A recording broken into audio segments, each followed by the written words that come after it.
Hello. 465176। Yes. Biresh বাবু আছেন? বীরেশ চন্দ্র নিয়োগী কথা বলছি। ও নমস্কার। নমস্কার। এত রাত্রে ফোন করছি বলে কিছু মনে করবেন না। ঠিক আছে, কি ব্যাপার? আপনার সঙ্গে কয়েকটা কথা ছিল। আপনি কে বলছেন জানতে পারি? আমার নাম গণপতি সোম।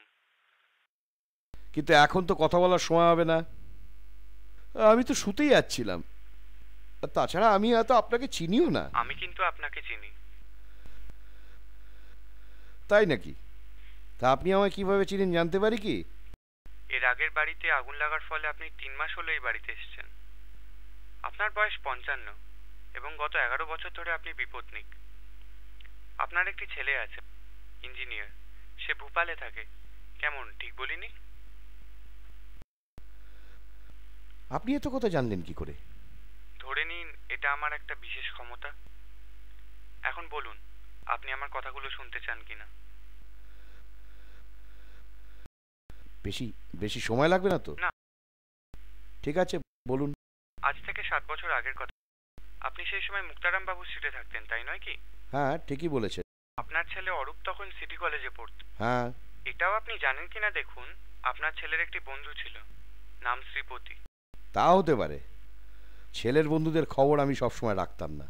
খুব ভালো ছেলে ছিল, যেমন পড়াশোনায় তেমনি স্বভাব চরিত্রে। ক্রমশ শ্রীপতির মধ্যে অনেক বদ অভ্যেস দেখা যায়। অরূপ চেয়েছিল শ্রীপতির এই কুসঙ্গ ত্যাগ করাতে, কিন্তু তাতে সে সফল হয়নি। এই শ্রীপতি ছিল আমার মেজ ছেলে। তার বন্ধুদের মধ্যে সবচেয়ে অন্তরঙ্গ ছিল আপনার ছেলে অরূপ। কিন্তু দুর্ভাগ্যক্রমে আমার ছেলে কুসঙ্গে পড়ে। অরূপ অনেক চেষ্টা করেছিল তাকে বুঝিয়ে বলার। এসব কি আপনার জানা? হ্যাঁ হ্যাঁ, অরূপের এই বন্ধুকে আমি দেখেছি, কিন্তু সে যে কুসঙ্গে পড়েছিল সেটা জানতাম না। এবার একটা দুর্ঘটনার কথা বলি। আমার ছেলেকে জুয়ার নেশায় ধরে। বিস্তর দেনা হয়ে যাওয়ায় সে অরূপের কাছে হাত পাতে। অরূপ তাকে সাহায্য করে কিভাবে সেটা আপনি জানেন কি?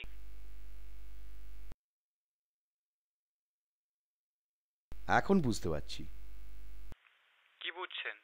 আমার বাড়িতে সিন্ধুকে একটা অতি মূল্যবান জিনিস ছিল, ঠাকুরদার সম্পত্তি, একটা একটা হীরের আংটি।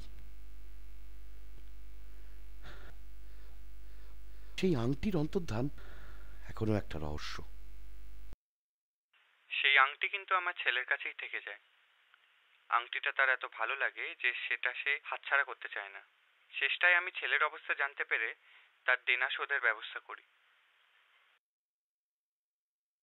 সে আংটি কি এখন আপনার ছেলের কাছেই আছে? হ্যাঁ, কিন্তু সে সেটা আপনাকে ফেরত দিতে চায়। তার আংটির শখ মিটে গেছে। আপনার ছেলে কি আমার সঙ্গে দেখা করতে চায়? হ্যাঁ, এবং এখনই সে রওনা হয়ে গেছে। এতক্ষণে সে প্রায় আপনার বাড়ি পৌঁছে গেছে। আপনার নাম গণপতি? হ্যাঁ। আপনাদের নাম কি সম্প্রতি খবরের কাগজে বেরিয়েছে? তা বেরিয়েছে। দাঁড়ান দাঁড়ান দাঁড়ান, মনে করতে দিন। হ্যাঁ হ্যাঁ, মনে পড়েছে।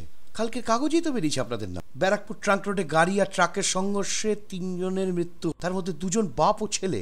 নাম গণপতি সোম ও শ্রীপতি সোম। আপনি ঠিকই বলেছেন, আমি সেই গণপতি সোম। আপনি? তার মানে আপনি যা ভাবছেন তাই। কি বলছেন? যে অসম্ভব। কেন অসম্ভব হবে? দেখুন তো, আপনি কোনো শব্দ শুনতে পাচ্ছেন? হ্যাঁ হ্যাঁ, পাচ্ছি। দরজাটা খুলে দিন, আমার ছেলে অপেক্ষা করছে। না না না, আমি দরজা খুলবো না।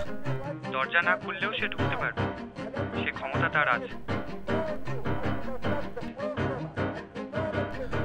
আপনি আপনি আপনার ছেলেকে ডেকে নিন। আপনি ডেকে নিন।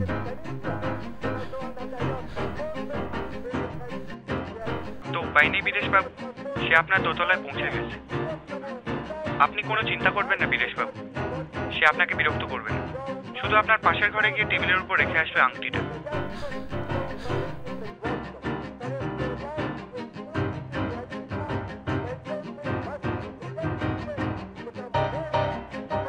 এবারে আপনি নিশ্চিন্ত। আপনি টেলিফোন রেখে পাশের ঘরে গিয়ে দেখুন।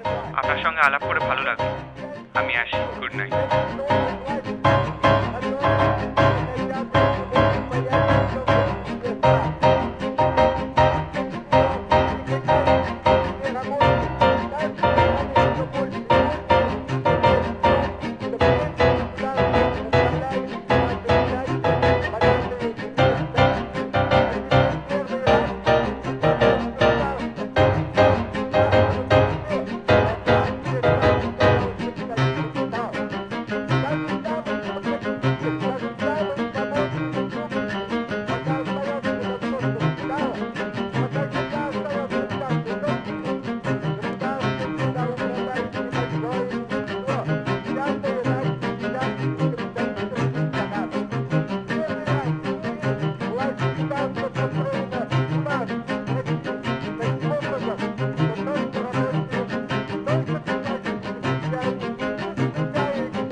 Thank you.